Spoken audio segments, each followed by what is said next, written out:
এখনও শৃঙ্খলা ফেরেনি রাজধানীর সড়কে। শেখ হাসিনা সরকারের পতনের পর বেশ কয়েকদিন সড়কে ছিল না ট্রাফিক পুলিশ।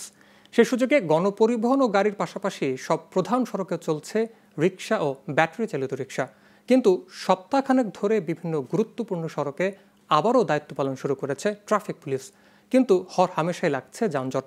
এতে রাস্তায় নেমে প্রতিদিন নাকাল হচ্ছেন রাজধানীবাসী। এদিকে ট্রাফিক পুলিশের কর্মকর্তারা বলছেন, সম্প্রতি ট্রাফিক পুলিশ না থাকায় কিছু অবৈধ যান ভিআইপি সড়কে চলাচল সুবিধা নিচ্ছে। দ্রুত অবস্থার পরিবর্তন আসবে। বিস্তারিত মোহাম্মদ নুরুন নবীর প্রতিবেদনে। ৫ আগস্ট শেখ হাসিনা সরকারের পতনের পর থেকেই রাজধানীর যানজট নিয়ন্ত্রণে মাঠে নেমেছিল শিক্ষার্থীরা। তাদের এই কাজ প্রশংসাও কুড়িয়েছে নগরবাসীর। কিন্তু শিক্ষার্থীরা ক্লাসে ফেরার পর আবারও সড়কের দায়িত্ব বুঝে নেয় ট্রাফিক পুলিশ। তবে শিক্ষার্থীরা যেভাবে ট্রাফিক নিয়ন্ত্রণ করেছিল তা পারছে না ট্রাফিক পুলিশ। নেই আগের মতো শৃঙ্খলাও, তাই ঘন্টার পর ঘন্টা আটকে থাকতে হচ্ছে যানজটে।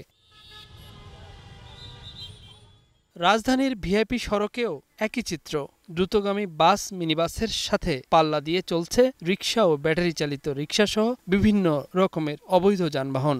এসব সড়কে নিষিদ্ধ এসব যান চলাচলের কোনো কারণও জানে না কেউই। আগে তো উঠতে দিত না, তাই এখন মনে করেন যে আমরা উঠতেছি যে কেউ বাধা নিষেধ দেয় না। এই যে অটো রিকশা ব্যাটারি চালিত এরা আসতেছে, এরা তো বুঝে না, খোঁজ করে ডাইনে ঢুকাই দিল। আমি ব্রেক করলাম, আবার ওর পিছনে আরো দুটা ঢুকাইলো। আমি কোথায় যাবো? ট্রাফিক মনে করেন কুলাইতে পারে না, ওই বেটাকে দোষ দিয়ে লাভ নাই। নগরবাসীর মতে রাজধানীর এই যানজট সামলাতে যে পরিমাণ ট্রাফিক পুলিশের প্রয়োজন তা না থাকায় এই চাপ সামাল দেওয়া কঠিন।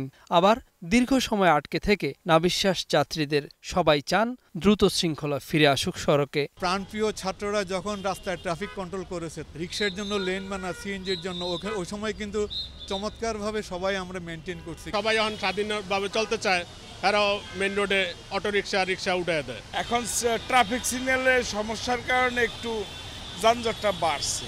এদিকে জনবল সংকটের কথা মেনে নিলেন ট্রাফিক পুলিশের কর্মকর্তারাও। পাশাপাশি রাজপথ ব্যবহারকারীদের আইনের প্রতি শ্রদ্ধা থাকলে ট্রাফিক ব্যবস্থাপনা আরও ভালো হবার আশ্বাস দেন তিনি। যখন পুলিশ রাস্তায় দায়িত্বরত ছিল না, তখন কিন্তু বেশ কিছু, যেমন ধরেন অযান্ত্রিত রিক্সা বা এই ধরনের যেগুলো অননুমোদিত কিছু ভেহিকেল কিন্তু আপনার রাস্তায় চলে আসছে।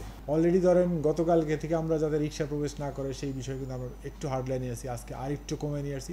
আশা করি 2-1 দিনের মধ্যে এটা রিক্সা আর হয়তো এই রাস্তায় থাকবে না। এছাড়া রাস্তার সক্ষমতার বাইরে ব্যক্তিগত গাড়ির ব্যবহার কমাতে ও মানসম্মত গণপরিবহন বাড়ানোর উপর তাগিদ দিয়েছেন সচেতন নগরবাসী। মোহাম্মদ নুরুন নবী, গ্লোবাল টেলিভিশন, ঢাকা।